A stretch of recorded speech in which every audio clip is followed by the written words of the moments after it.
heroes in that way, always. And it looks like we're officially live. Welcome to another episode of the Uncensored Entrepreneurs. Today we have our special guest, Tony Ferraro. He's an experienced entrepreneur, CEO, and business and life strategist. Tony works with success-driven people, aligning their life and business with their dreams through strategic thinking and doing. So please stay tuned, and we'll see you on the inside.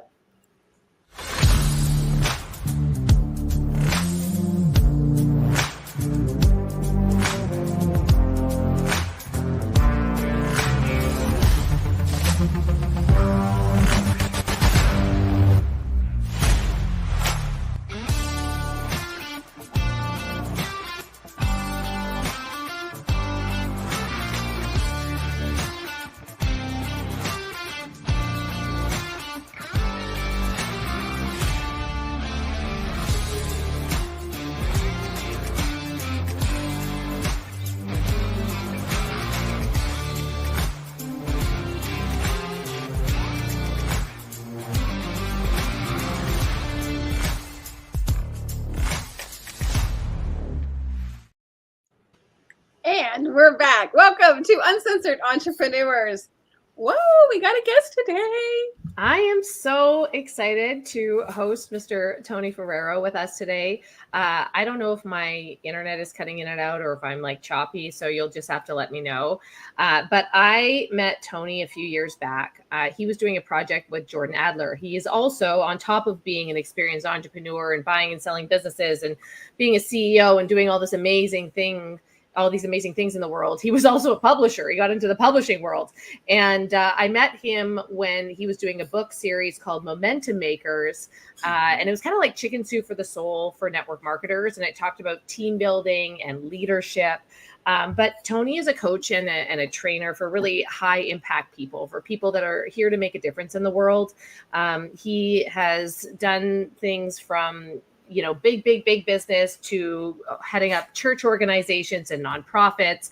And his story is really interesting, how entrepreneurship kind of evolves. And I think that we all think it's going to be one way and it turns out another. And the opportunity for us is endless. And so it's just a matter of walking through different doors. So Tony, I would love to introduce you and thank you for being here today.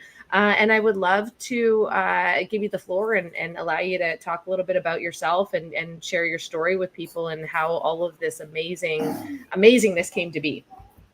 Yeah, it's really funny. I as someone who loves to focus on, the passions, visions, and dreams of other people, I'm not real great about talking about myself.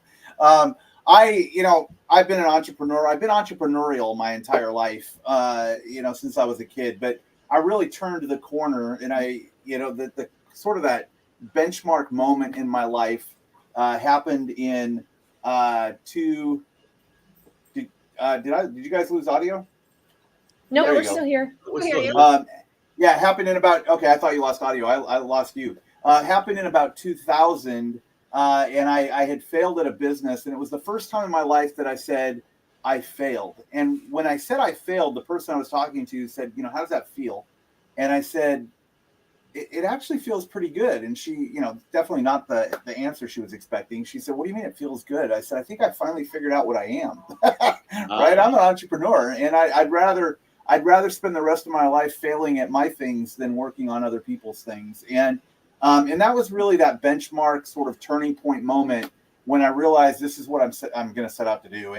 And so, I had a couple more failures between there and success. What people don't understand is that entrepreneurial journey, it's iterative. For very few people is it automatic success. It's iterative change until you kind of figure it out. And it just takes time. And so from there, we started a business, me and a couple other guys in our house in 2003, eventually built it. It was a software company, merged into another company in 2009, sold that company in 2011.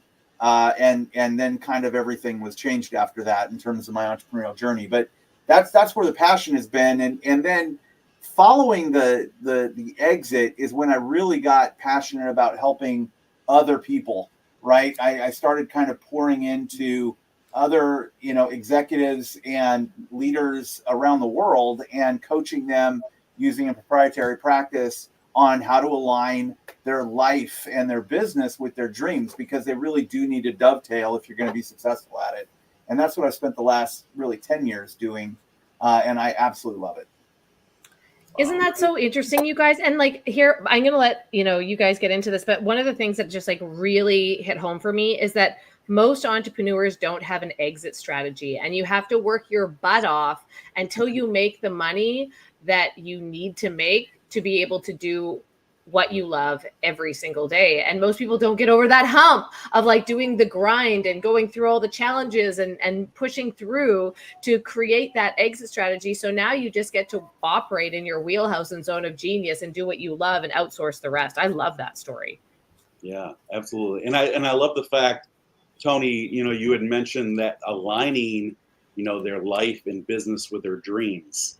That is absolutely huge, right? Because traditionally, coming from like a traditional business consulting background, and it looks like you've had that same kind of journey, up until now, most people just fundamentally are always looking for just the operational side and the sales aspect of their business, when in many cases they're not reaching those goals because there isn't alignment between that business model and their personal life and dreams. So I love that.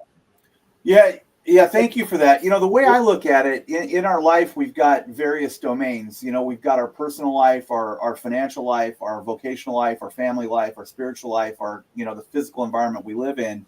And oftentimes what ends up happening is entrepreneurs become singularly focused on that vocational piece. And it's that approach to life that creates burnout, failed marriages, failed businesses and everything else. Is by not understanding, you really got to keep all of this together. And the way I look at it is, and this is one thing you'll hear from me over and over and over and over, is everything starts with a dream. You don't get up and get a cup of coffee in the morning without having an idea for a cup of coffee. So if everything starts with a dream, well, then you really need a dream for your whole life. Part of that dream is your vocational entrepreneurial journey.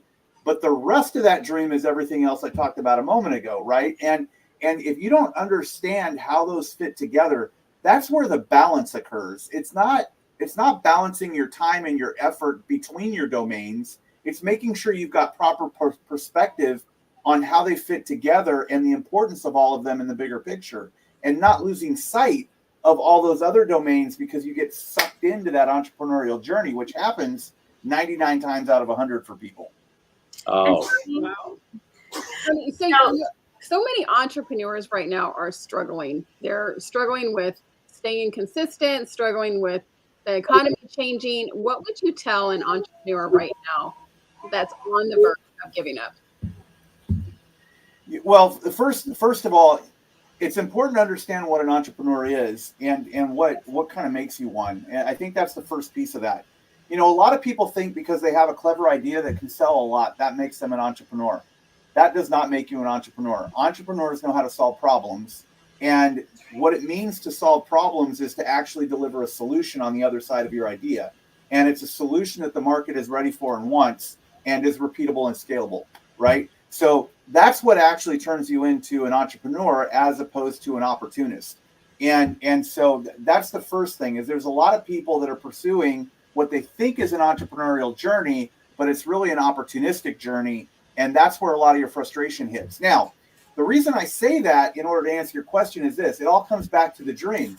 The thing that pushes you through the wall. I've got a thing that I take small business owners called the 22 laws of business. One of those laws is exactly that. How do you get through the cloud, right? How do you get through what's going on in your environment and all that? And the simple answer is this: revisit the dream, right? The level to which you're passionate about the dream is what's going to provide that energy and that drive and that determination that's going to get you up every single day, no matter what, and push you through all of that, all of the things that are happening externally. Now, when that comes to being the difference between being an opportunist versus an entrepreneur, the opportunist, remember, if you're an opportunist, your motivation was, hey, I think this will work and I'll sell a lot. So when you don't sell a lot, you have a really thin barrier between you and stopping. When you're a problem solver, you see a world that doesn't exist yet, and it's better than the one we live in, and you're not going to stop at anything until you get to that.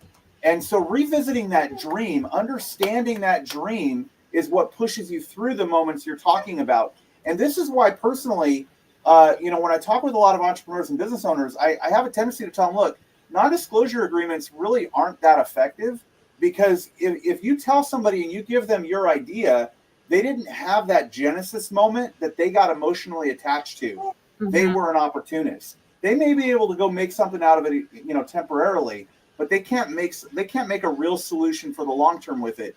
And that's the same for you internally. If you're motivated by opportunity, you're probably not going to succeed. If you're motivated by that entrepreneurial, end result, yes, you're gonna fight like hell to make it happen. Yeah, I love that. Wow. Boom. I love that. And that concludes our episode today on Uncensored. Yeah, I was going to say that concludes our show right there. No, I absolutely love that. There's, when you mentioned before, right at the very beginning of that, because that was all just beautiful, Tony, by the way. When you had mentioned about, people keeping things separate when really they should all be intertwined. I always like to use that analogy because I love cooking, right?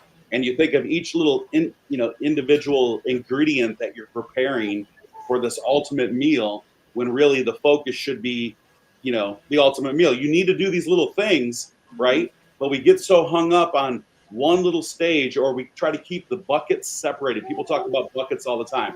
My faith is a bucket, my business is a bucket, when really they all intertwine. And when you can do that, when you can put them all together, all these ingredients into one beautiful recipe, then that's when you find harmony and everything that you've been talking about as far as that alignment goes. I absolutely love that. Yeah, and I fully agree. And that's one of the things, like when I work with individuals as opposed to teams, although we do a dream board with teams too, but when I do a dream board with an individual, that's one of the things I focus on is, look, the dream's got to be complete. It can't just be a boat, and it can't just be a destination, and it can't just be a bank account. It's got to include the rest of you. You're a bucket of many parts, right? And they've all got to go together. So, really, again, in those 22 laws I talked about, one of them is just really understanding yourself. What are you made of? And if you're about to embark on an entrepreneurial journey, and you sit down and you put the problem up there, and you put your solution up there, and you ask the question, how is this going to change people's lives? Why are their lives going to be better? If you can't say yes to the following question, you shouldn't be doing it. So what's the question? Is it worth your life? Yeah. Wow. Is it worth your life to do this? Because here's the deal. The most valuable asset you have is your time. You're never getting that back again. You're going to lay in a bed one day staring at a ceiling getting ready to die, and it sure as hell had better been worth it. And so the truth is, if you're sitting back as an entrepreneur and you're saying, I've got an idea for some new widget, and that widget's not worth your life, then don't start. Wow. Yeah. I love that, Tony. And I was going to ask you too, going back to that alignment piece with the dream that we all would have. And everybody's dream obviously is a bit different. But what I see for myself and a lot of other entrepreneurs is that we're trying to make this dream happen, and we are staying on that grind and that hustle bus. And I know you said, we have to be focused on all those areas. So how are we able to distinguish, moving, aligning all those three pieces that you mentioned and still, going towards the dream that we have without, killing ourselves, or like you said just a moment ago, was it worth it? Yeah, it's really good. And I'll tell you, the simple answer to that is this. And actually, there's 6 different domains. So there's 6, right? And typically, if somebody asks you, what's the dream for your life, you tend to have a single answer for that. And it's typically stuff oriented. The trick to getting to real life satisfaction and fulfillment, because you'll never get to, quote, balance. The trick to getting to fulfillment is you need a dream for your family life. You need a dream for your vocational life. You need a dream for your financial disposition, your spiritual life, the area you live in, and your personal life, which is your physical, intellectual, emotional, and spiritual component. You need a dream for each one of those, and then you ask the question, how does that roll into a master? Now, once you've got that, that becomes really your template. Okay, this is my template. Now I'm asking the question, what I'm about to embark on or what I'm about to do, how is it going to impact that? Because if what I'm about to do doesn't get to that, then I shouldn't be doing it. And one of the other things I kind of go through, I won't go through all 6 right now, but I've got the 6 stages of strategy. The first 3 are strategic doing, the second 3 are strategic the first 3 are strategic thinking, the second 3 are strategic doing. The first part of strategic doing is discipline, knowing your absolute yes to the exclusion of everything else you do. And so when you say that this is my absolute yes, and now I want to do this, I could do this, I might do this, or this is an idea, you've got to ask it and test it. How is it going to impact this ecosystem over here? If it's going to be a negative impact and take this ecosystem from a green to a red, it's a no for me. It doesn't matter how opportunistic it is. It's a no because it's disrupting the most important thing that I have, which is my whole life plan. I love that. Ooh, that is good. Woo. Yeah. It's important to have that holistic view, right? That holistic view, because money isn't everything. I mean, money makes life easier. It provides you options. But if your dream is to have children and have the freedom to be at home with them, like realize that there are sacrifices that come with building business. And, you know, sometimes you can't be totally present with your kids in those moments. And, you know, Tony and I had a conversation about this previously, you know, about the difference between how men think about business and how women think about business. And as nurturers, we come in and often, you know, we have a really hard time. You have that, you know, what they call mom guilt, where you're guilty when you're not working, that you should be working, and you're guilty because when you're with your kids, and then when you're working, you're guilty that you're not with your kids. And so this holistic view of what success actually means is so powerful, because it's not always, and you're going to go through different seasons and different chapters in your business, right? It doesn't have to be all in all the time. Especially when you've got young kids. But as you know, life evolves and different opportunities come in. I love, Tony, that you made that distinction between what you say yes to and what you say no to. I think that's the difference between really uber successful entrepreneurs, is that really successful people just say no to a lot more, and they say no to everything that doesn't align with where they're going and what they want on a holistic level. So I really appreciate you bringing that up, because I think so often it's ignored, and it's just like people just focus on the goal of making money, and that is such an empty goal. Once you have money, you realize, like, okay, great, I have money, but now I still have these problems, or I still don't see my family, or I still don't, you know, live the life that I actually want to live. And oh, I'm an entrepreneur, great, now it all falls on me, you know. Yeah. Somebody Yeah. said, So if I could speak to that, I'm sorry, real quick. One quick thought on that. The problem is people have the wrong understanding of the role of money in the whole equation. They think that money is the answer, that money is that end result. It is the dream. And that's the wrong approach. The purpose of money is to fund the dream. The purpose of money is to fund the dream. It's how we get it done, right? So that makes you think about it differently. You've got 2 really important assets. Well, really, let's call it 3 important assets. You've got money, you've got time, and you've got relationships. And those 3 assets, money, time, and relationships, are what you're supposed to be using, like, you know, pieces on a chessboard, in order to produce the outcome that is your life plan. And that's where people make the mistake.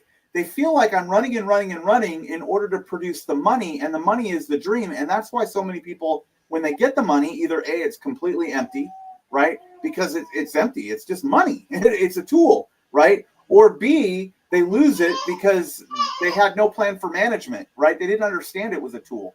And that's why people end up there. So the point is the wrong, if we can flip our thinking to realize that money is a pathway to an outcome, and that outcome is the life plan. Now we're not asking the question, what do I dream about money? We're asking the question, what do I dream about life, and how do I get the money to make that happen? Totally different.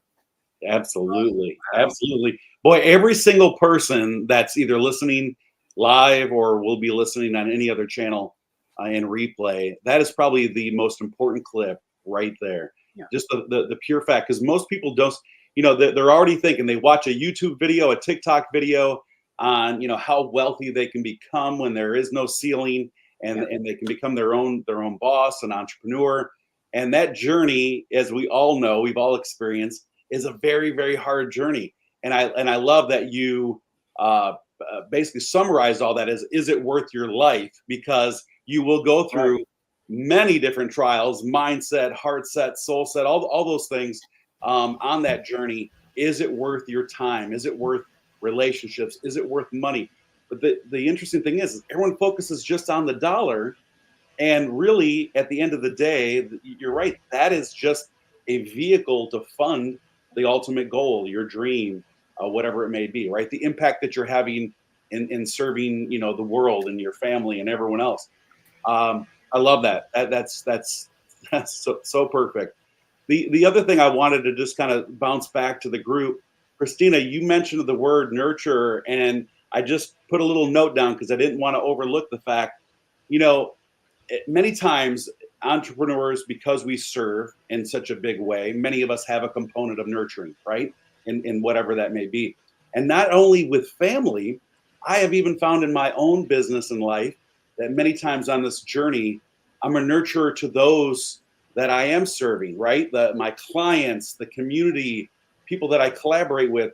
And that can become overwhelming too when you continue to overserve and then you find, you know what, I'm losing time, I'm losing, traceability. My goals seem to be out of alignment, as we talked about earlier. So what are your thoughts around that, Tony, just in general, throughout your successful journey? How do you balance out the effort in serving, right, versus something that's monetized and continuing to focus on that path? Well, again, it all comes back. It all comes back to really understanding those domains I talked about now, and your time management. Again, time is the most valuable asset you've got. You'll never get more of it. You can't get it back once it's spent. So spend it wisely, right? So if you figure every person has 12 hours a day to use towards something, and you've got other 12 hours to sleep and take a bath and whatever else, so you got 12 hours every single day. Wait, Tony, you got 7 days a week. Like you What's shower, we have to shower every day. Yeah, exactly. You've got 7 days a week, and you've got 4.3 weeks per month. So you've got 364 investable hours in your month. 364. Wow. So if we go back to what I said, I know that's a perspective change right there by itself, right? I've got 364 investable hours every single month. How am I? That's a tool. That's a resource. How am I going to use it? Right. So the question is now, you've got 6 domains that I talked about: personal domain, physical, intellectual, emotional, and spiritual health. You've got your vocational domain, how you produce and contribute to the world. You've got your family domain, which changes over the course of time. You've got your financial domain, which resources and creates all this. You've got your community, and then you've got your physical community. You've got these 6 domains that you're going to take those 364 hours and split it into those groups. Now, remember, you've got an outcome that's called your life plan or your dream that you're trying to get to. Mm-hmm. So how do you budget those hours to produce that outcome, given that you only have 364 of them? It's simple math, right? And sitting down and figuring out percentages. This percent of my time is going to be invested in my entrepreneurial journey. But this percent of my time is going to be invested in my wife or my husband or whatever to make sure that I still got that at the end, right? And this percent of my time is going to be invested in that giving proportion, right, that you talked about. It's whatever your dream is, whether it's philanthropic work, whether it's service-based in the community, whatever it is, you've got to just work through the budget of that and get your goals and basically build a dashboard so that you can see, are you hitting those things or are you not? And then make your adjustments accordingly. So true. And, unfortunately, many people just don't even have, it's one of the things that we see as coaches when we're first working with someone. Many don't even have that dashboard that you mentioned, right? That they ultimately have this dream, this idea, this vision. They have potentially small little vehicles that they've been able to adopt to get them to that destination, right? They're making some money along the way, but it's having that dashboard, as you just stated. And I love that. And also just being really in tune with the time that you allocate to each one of those things, because, at the end of the day, it is really hard. Like I said, as a nurturer, my ultimate goal would be just to serve the world. Right. And we know in order to do that, that takes a great deal of wealth. It takes time, it takes collaboration and leverage and all types of other things in order to make something like that happen. Yeah, and I'll say, part of it is about getting real with yourself again. There's sort of a continuum, if you will, between the highly sort of tactical thinker and the highly visionary thinker. Yeah. And where you are on that spectrum, the further to the visionary you become, the harder it is to be disciplined. And the harder it is to live by systems, the more contrived things like dashboards feel, et cetera, et cetera. And that's where it's very, very difficult.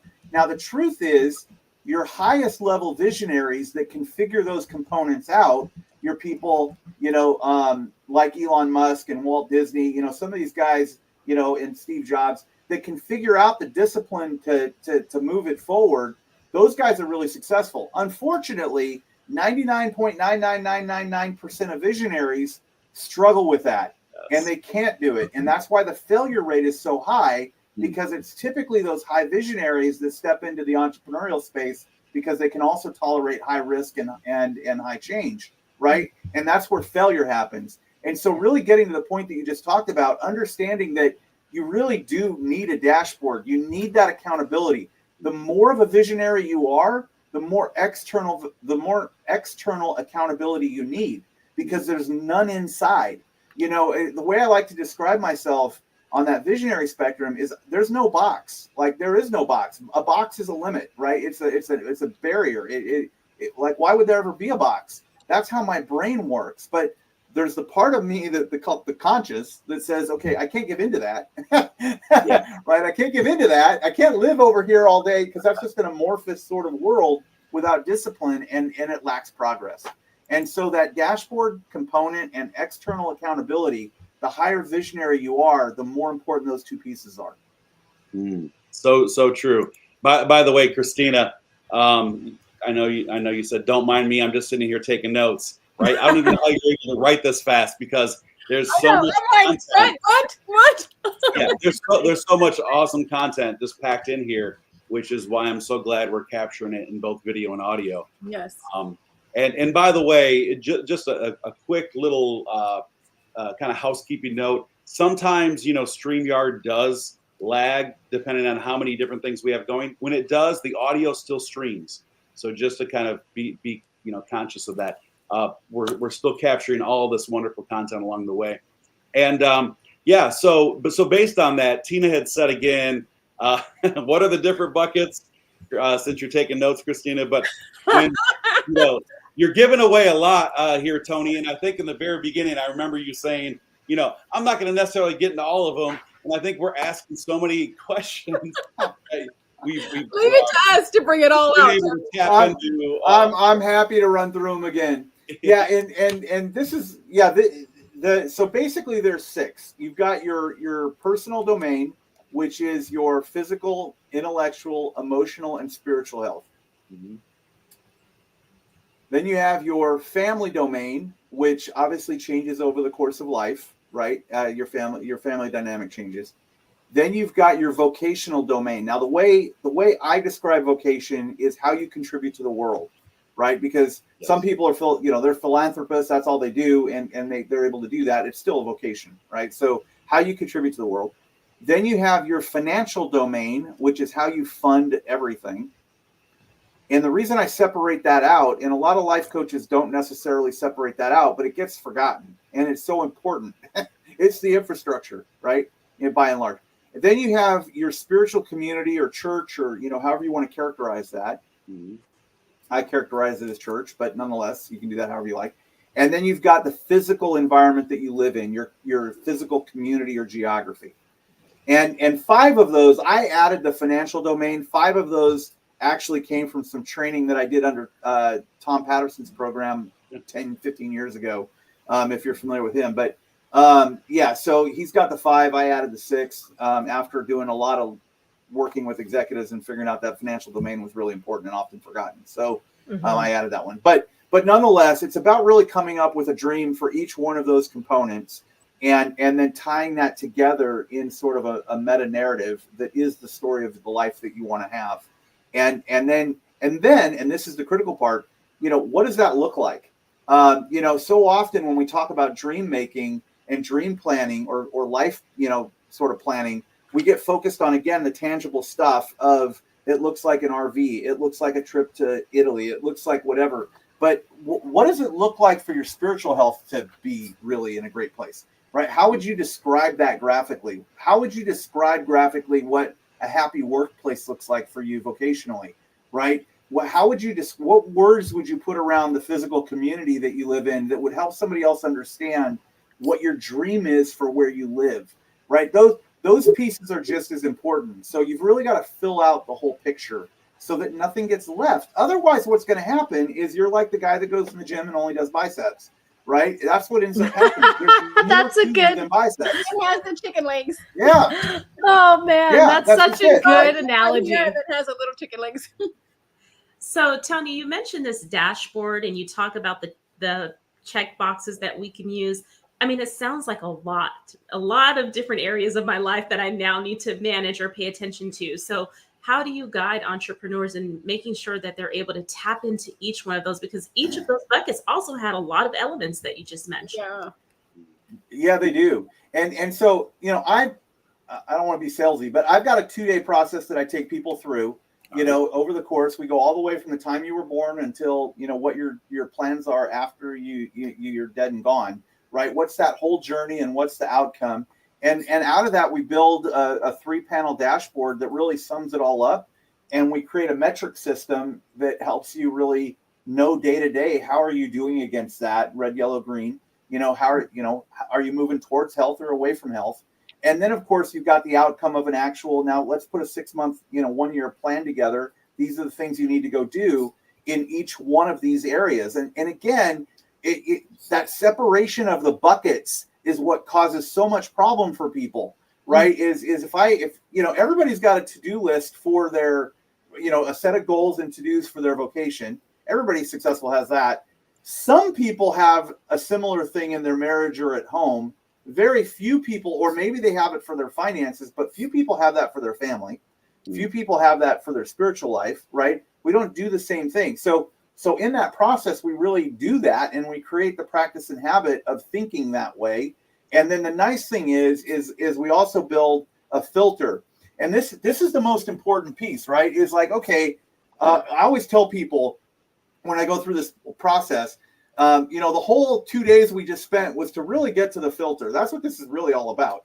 And in that filter, we've got about 9 different metrics that we're looking at. Your life experience, your hopes, your skills, what your dreams and your outcomes are, and basically your financial goals. Now that we have this filter, we're going to look at, what do you want to do? Well, I want to go start this company. Okay, how is it going to take advantage of your life experience? Do you have the experience to do this? A lot of people have a lot of really great ideas, but they have no experience, network, or relationship to pull that off. You're starting with the cards against you, right? Mm-hmm. How is it going to impact your core values? Is it going to promote them, or is it going to detract for them? If you have as one of your highest core values family, and the entrepreneurial journey you're about to go on is going to require 80 to 90% travel for the first 3 years, that's probably not in alignment. That's right. You're going to get divorced, or you're going to be depressed. Right? So let's look at your core values. So many people say, I have core values, but they don't operationalize them in their decision making, right? They don't make decisions based on their values. And so all their values get compromised, and they don't know why they're miserable. It's because all your values are compromised, right? So we check what you're embarking on against that. And then we look at your hopes and your dreams. What's the propensity that what you want to do is going to make that happen? And what's the probability of success on that? Because you're going to invest your most valuable asset, your time, in trying to pull that off. So, there's more. I won't go through it all, but we create a filter that then is a snapshot filter. You can put it in a wallet and go, okay, I'm thinking about doing this. What's it do here? What's it do here? What's it do here? What's it do here? It sounds complicated, but it gets very simple. Wow. And the good news is, right, so all you visionaries that are listening in, you can reach Tony at www.tonyferraro. That's FERRARO.com. And he can help you with this dashboard, right? Because we know the visionaries, 100%. They really have no place in sitting there creating the dashboard for themselves. And you'd even have alluded to that earlier, Tony. You said, you talked about Jobs, you talked about Elon Musk, and many other very smart individuals that have built huge organizations, legacies. But they've always hired people to do some of these things, right? So when you do find a gap, it doesn't mean you're out of business. When you find a gap, it's being smart enough to understand that you could hire other people to actually help you with those gaps and to be able to leverage the outcome, right? 100%. I mean, that's Maxwell's law of the lid, right? You're not going to be the best at everything. Yes. You don't need to be. You just need to know how to hire the right best. Yeah. Absolutely. I love that we're talking about Yeah. this, because I think so many entrepreneurs forget about the lifestyle that they live. And I'm such a huge advocate of making money around the life that you truly want to live, the location, what you want to do on a daily basis, and sometimes we have to be flexible about what we thought that dream was, and coming to a place where we evolve when we find these challenges, or we, like Tony said, we're problem solvers. That's what we do. We continually problem solve throughout different economies, throughout different eras. And when we see a problem in the economy that we can solve, then we just reinvent ourselves and adjust course. And so many people think it's just like a one-time game, it's a one-time thing. And we always use that example of Netflix versus Blockbuster, but it's true that we're constantly evolving. And if you can be somebody that can think ahead and solve problems for the future right now, you'll be very, very successful in what you do, but you have to be adaptable. And I say this all the time, that Darwin said that it's not the strongest or the most intelligent that survives. It's the species that adapts the fastest to its current circumstance. And if we take that on as entrepreneurs and we're constantly evolving, then we're able to create sustainable business. And that's where people get frustrated, is that they work so hard to create this one thing, and then that one thing peters out and they're like, oh, well, maybe I'm not cut out for this. And they take it personally, as opposed to, hey, what's next for me? What's in store? Because Tony, we were talking about that, earlier, in that you have evolved so much in your different roles and taken on different things, and all of the like different failures that you've gone through have actually led you down the line to where you are now. 100%. It's funny. I'll do a little, transparency here. By the time I was 35, I had 50 different jobs, starting from the time I was a kid, 50. And there was a tipping point where it went from really bad to really good, right? There's a point where it went from liability to asset. And when it became an asset was when this started working with all the experience that I had and realized, wait a minute, I can talk to anybody. And I understand the world they live in really quickly. I can break down a business model. I got exposed to so many different business models and financial models and, sales models and marketing models and so forth. I mean, there was so much experience in those 50 jobs that it really became a tremendous asset. And that's what causes that multidimensional component. But that's also, a little selfless plug. That's what makes me a really great coach and trainer, right? Because I can connect with everybody like that.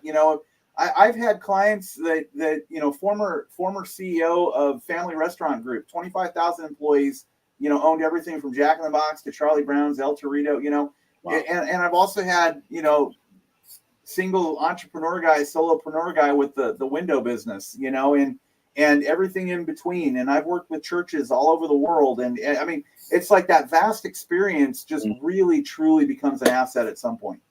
Yes, absolutely. It does. I talk a lot. I mean, everyone knows they're probably sick of me saying or hearing me talk about personal branding all the time, right? But every single one of those experiences weaves into that, into your personal brand and who you are today, and the outcome that you're able to serve others with.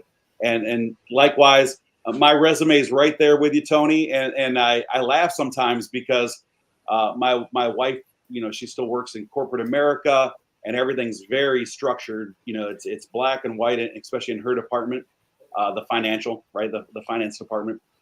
And she interviews a lot of people. And so when her and I have these discussions about interviewing people and resumes, et cetera, I'm like, I wouldn't even want to put my resume together nowadays. It's crazy if I was, to put that on paper. I've done this. It scares me even. But you're absolutely right. It can be a weakness as well if you're not able to tap into those and to really create alignment with each one of those pieces to draw out of them all, right? So, absolutely. It's funny. My wife used to be the VP of HR for Billabong, the clothing company. So I've got the same household. And I took the disc one day. You guys might be familiar with the disc. And my results literally said, "Do not hire." Don't touch this guy. That's funny. hilarious. That is so true. That's Yeah. Pretty pipe, John. And I said, No, do not "You're hire. right. Yeah, don't hire this person." absolutely. Awesome. Love it. I love it. This Wow, what is great Yeah. really good stuff. information in this power-packed hour. Yeah. Right. Yeah, no, really good stuff. And I'm sorry, go ahead. No, go ahead, Tony. Go ahead. Let's keep. You got the keep floor, rolling. man. It's Yeah. all you, baby. What's this?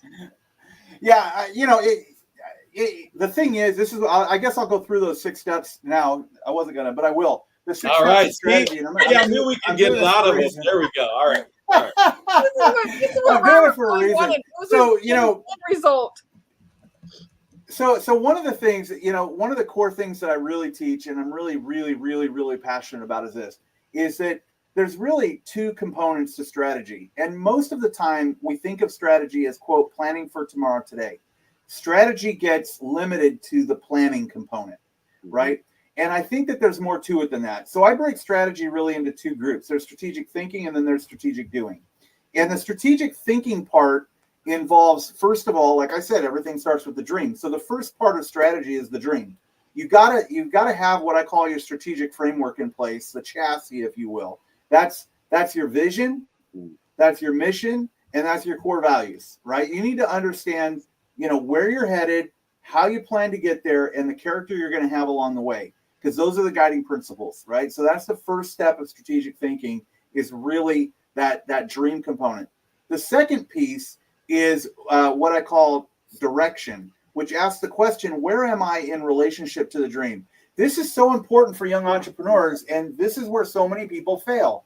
They don't take the time to stop and look backwards first. How did I get here? What are the tools, the assets, the life experience, and so forth I have? If this is my dream, am I properly prepared to get there? Am I the right person for this? And that's where failure happens. And do I have the right resources for that? Where am I in relationship to where I want to end up? That's the direction component, the second part of strategic thinking. The third part is the discernment piece. That's the plan, right? What do I need to do to actually get from where I am to where I want to go?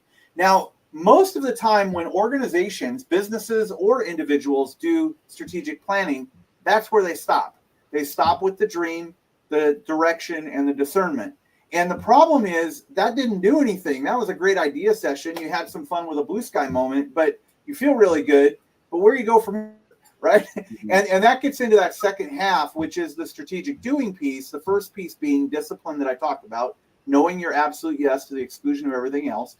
The second component, or number 5 in the list, is drive, right? 2 things have to happen for a car to move. You got to have gas in the tank, and it's got to be engaged. You've got to answer that for yourself as a business leader.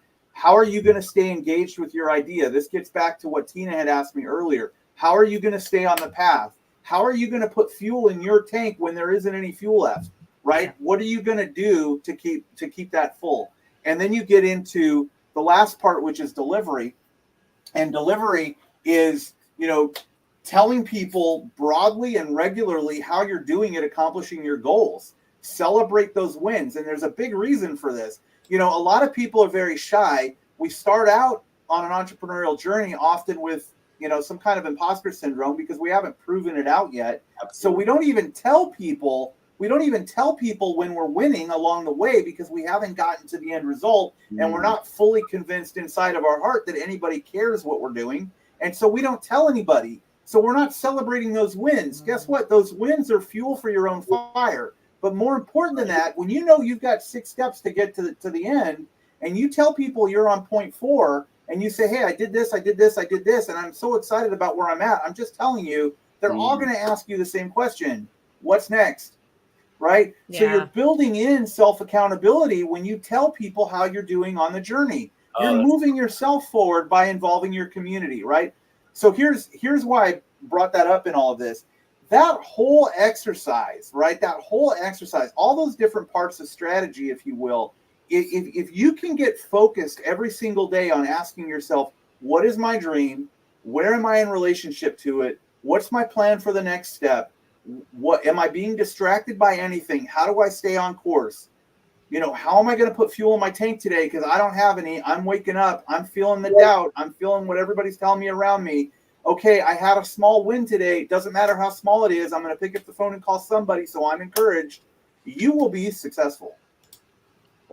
Wow, that is so true. I'm so glad you brought that up. We talk about this all the time. And many people, they keep this initial plan, like you said, a secret. And if they don't reach the ultimate goal in that plan, that's typically when you see that 97% quit before they finally even reach the finish line. When really, if they're celebrating those small wins along the way and they have accountability partners and collaborators that cheer them on, it just continues to compel them and pushes them past that 2 to 3 year mark where most people fall short and quit. I love that. What an incredible conversation today. Honestly, Tony, we're so lucky to have you and have this conversation. I think that you've brought a lot of steps that are actionable for people that they can reflect on and really start to move forward in their business in a more conscious and intentional way. I think that's so powerful. And I appreciate you sharing your gifts and your talents and your experience of those 50 jobs before 35 with us today. Absolutely. And again, for those that are just listening in and not watching video, you can connect and learn more from Tony at www.tonyferraro. That's FERRARO.com.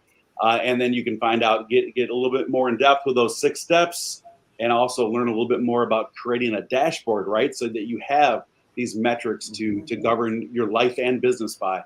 And I love that you're intertwining the two so often, right? Entrepreneurs are focused 100% on business and money, and they forget to tell you about all the journey, the other aspects that really matter at the end of the day. That's, your spiritual, the spiritual hardships, the hardship on family. And that's why here on the Uncensored Entrepreneurs, right, we really talk about some of these things, the things that you don't see per se across social media. So really appreciate everything that you've given us today, Tony. Thank you. Yeah, awesome. Well, gosh, so I appreciate being here. Likewise. And so again, thank each and every one of you. We'll have you on again, Tony, because we've only scratched the surface. We could probably go on. We should be recording for the next 3 or 5, maybe 5 hours with you. And then he just wants to get more information out of you, Tony. Yeah. But I'll tell you what, on some of our upcoming plans this year to have some masterminds and mini boot camps, you are absolutely going to be invited. So we appreciate that. Most definitely. Oh, that'd be awesome. I would love to do that. Thank you. Yeah. Thank you, Tony. Thanks, Thank Tony. you all. Now, we'll see you again next Thursday at 1 p.m. Eastern Standard Time on the Uncensored Entrepreneurs. Have a nice day, everyone. Bye, guys. Bye.